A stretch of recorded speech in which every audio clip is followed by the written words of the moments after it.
আজকে কালী পুজো আর এখানে বাড়িতে এখন লক্ষ্মী পুজো চলছে। ঠাকুরমশাই এসে গেছেন, এখানে পূজা চলছে আর এখানে এখন মা শাঁখ বাজাচ্ছে।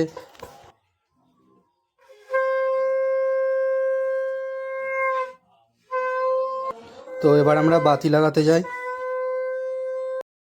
আমরা ছাদে বাতি লাগাচ্ছি, এই যে চারিদিকে লাগানো হচ্ছে বাতি। বাতি লাগানো কমপ্লিট আর এই দেখো কত সুন্দর লাগছে ছাদটা। এবার আমরা বাজি ফাটাবো।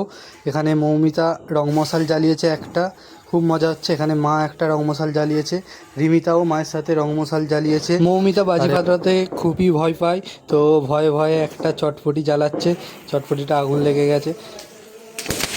আর খুবই ভালো একটা মুহূর্ত, আমরা খুব মজা করছি। আর এখানে রং মশাল জ্বালানো হবে। এবার আমরা গিয়ে রেডি হব, জামা প্যান্ট পরবো, তারপর ঠাকুর দেখতে বেরোবো। বেলে যাব ঠাকুর দেখতে। এখানে চরকাটা ঘুরছে। সবাই ভিডিওটাকে একটা লাইক করে দেবে আর চ্যানেলটাকে সাবস্ক্রাইব করে দেবে। ফেসবুক থেকে দেখলে অবশ্যই ফলো করে দিও। টাটা, চলো।